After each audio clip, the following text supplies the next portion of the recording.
Today I'm installing conduit fittings and a 60 amp rated disconnect for a 20 amp air conditioner.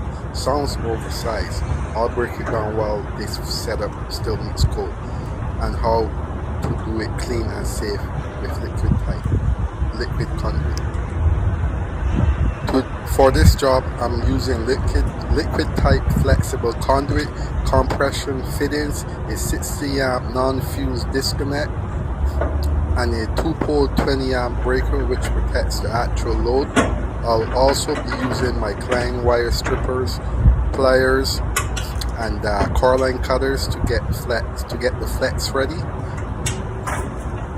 along with my proper size wire to feed the conduit, to feed the AC conditioner.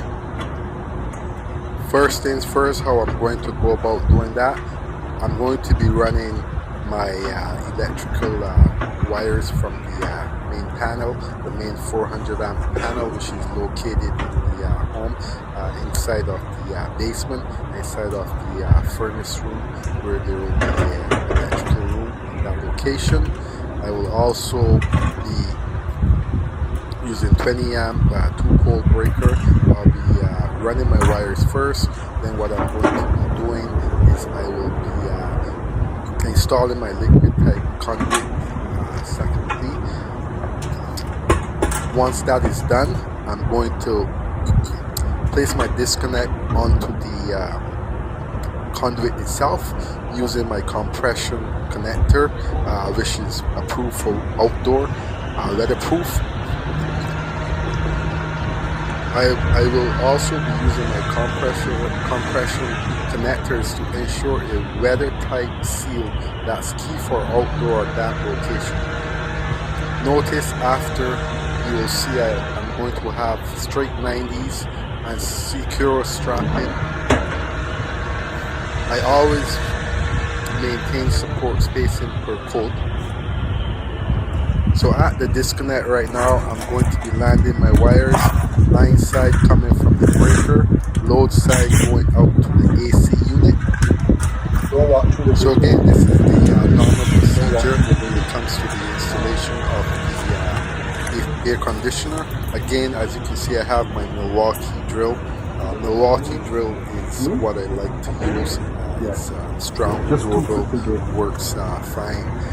Ever since I've changed over from my other tools that I used to travel with, I find that the Milwaukee tool is the best. A lot of my tools, usually mostly like drop boxes and stuff, my drills, they're all Milwaukee. So again, what I'm going to be using also is some anchors to anchor my disconnect onto the outdoor. Now this particular anchor, I normally use it inside of the homes to finish walls.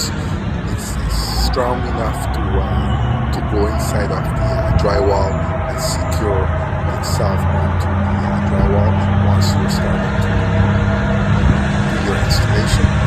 So again, this is what I choose to use outdoor, and just watch through the video and you'll see how I'm going to be installing this anchor. Again, the wall is firm and fit enough for the installation. So what I'm going to do first and foremost, what I did was I made a little hole with my drill bit, and also after that I'm going to be just using my drill again to mount my disconnect and so on. So again, it's a 60 amp disconnect that's rated for outdoor, but the disconnect itself is rated, the air conditioner itself is rated for 20 amps 2-pole. So the reason why this is allowed by code is there is a rule in the code book that allows you to oversize your disconnect, and as long as you have the proper conduit with the proper wiring going to the disconnect. Now now you're allowed to use a 20 amp 2-pole breaker, 30 amp 2-pole breaker, 40 amp 2-pole breaker, again as long as it's rated for 60 amps and below. And that is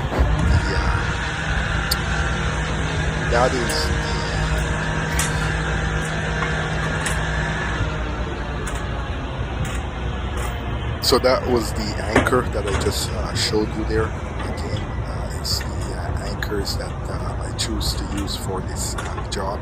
I'm not going to just be using regular install onto the surface.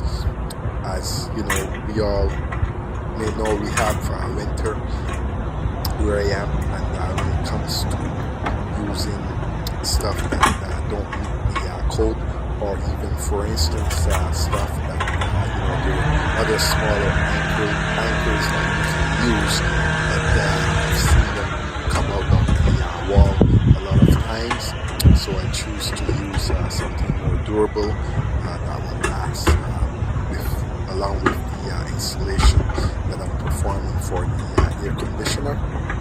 So again,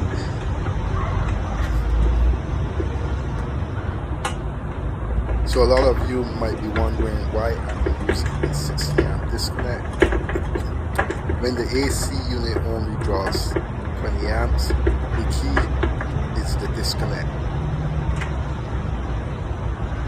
It's not over current protection.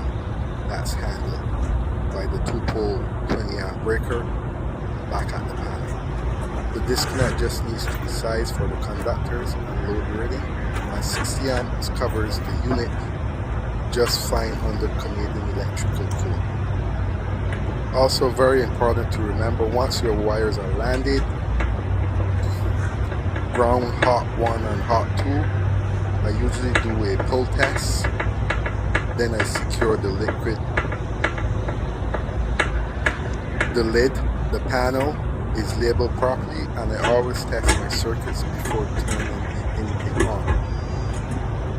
That's it. Clean conduit, installed correctly, rated disconnect, and a properly protected AC system. If you're into the real world electrical work, troubleshooting and clean installs like this, make sure to subscribe. I've got more code compliant setups and job site videos coming soon. Again, also I'd like to thank you guys all for helping me to reach on my 6,000 subscribers.